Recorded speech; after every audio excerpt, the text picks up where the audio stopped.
Okay, it's 9:50 a.m., the 3rd of June 2019. And about 10, 20 minutes ago, a little bit more than that, Donald Trump and Melania Trump arrived at Stansted, pretty much on schedule. Now, I'm going to be talking more about this state visit and the special relationship later on.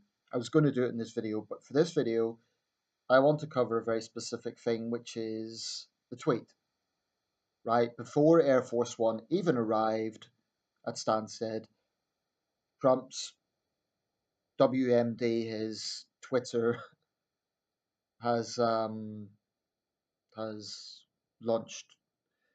Um, they've just interviewed on the BBC a historian who's writing a book about the impact of the Trump presidency and the legacy of the Obama presidency. She said that Trump is very skillful at getting the conversation around his narrative, i.e., his tweets. And that's what's happened because now all the press is talking about it. The BBC, Sky News, CNN, they're all talking about the tweet. So this is exactly what he said. Now, this is in the context. Sadiq Khan um, had made pretty harsh criticism of Trump. He said that Trump is the most egregious example, or one of the most egregious examples of the rise of the far right in the world today. That's not the exact quote, but it was along those lines. So Trump, obviously he timed this. You know, this was like 5 minutes before the plane landed. Um, this is what Trump says in his tweet. Sadiq Khan, who by all accounts has done a terrible job as mayor of London, has been foolishly nasty to the visiting president of the United States, by far the most important ally of the United Kingdom. Okay, now this is the bit. He is a stone cold loser who should focus on crime in London, not me. Khan reminds me very much of our very dumb and incompetent mayor of New York City, de Blasio, who has also done a terrible job, only half his height. In any event, I look forward to being a great friend of the United Kingdom, and I'm looking very much forward to my visit. Landing now. So this was literally as he was landing. Jeremy Hunt was one of the people greeting Trump, and he was clearly trying to give a very diplomatic response when he was asked about this in the BBC. He admitted that Trump basically reiterated what he'd said in the tweet, but he wasn't going to go into details. Um, Hunt said that Trump's a controversial character. This is the way he communicates, and people are used to it. But he also criticised the Labour Party for boycotting the visit at a time when both countries are commemorating the D-Day 75th anniversary. I think that's an important point. But here's the thing: there is no president in modern times that I mean, they're just rerunning this. I'll show you.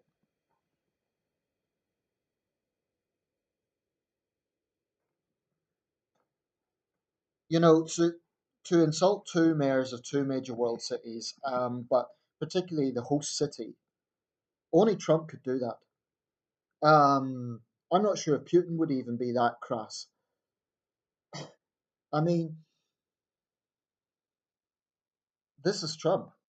And I do not think that there is any president in modern times who is so utterly crass, so undiplomatic, and so bombastic as Donald Trump is.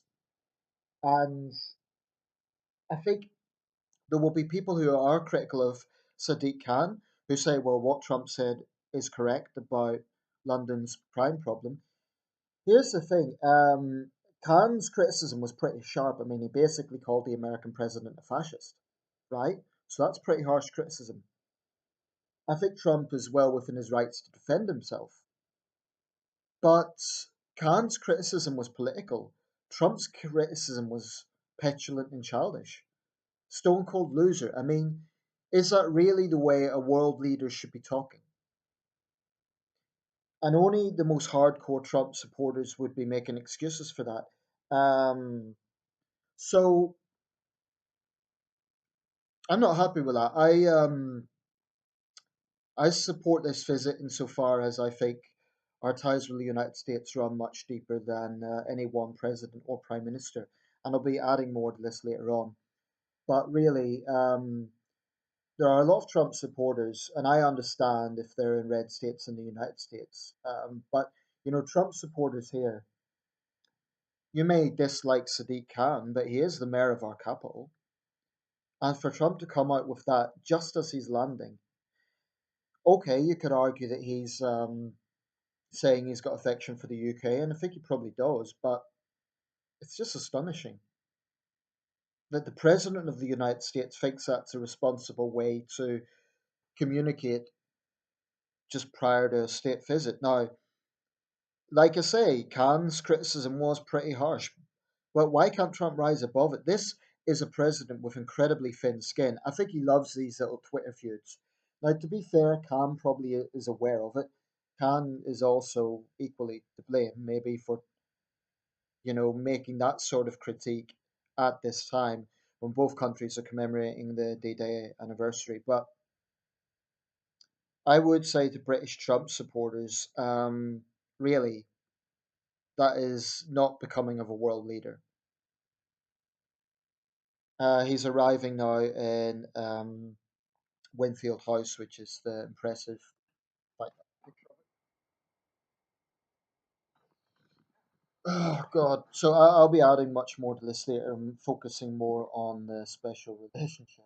I do think this is important. I don't agree with those who want to boycott this, but let's not delude ourselves that Donald Trump is above criticism. He's not, and even if you don't like Sadiq Khan, you know, come on. I mean, Stone Cold Loser. Why can't he just say something along the lines of Mr. Khan's criticism is highly inappropriate at this time or highly inaccurate?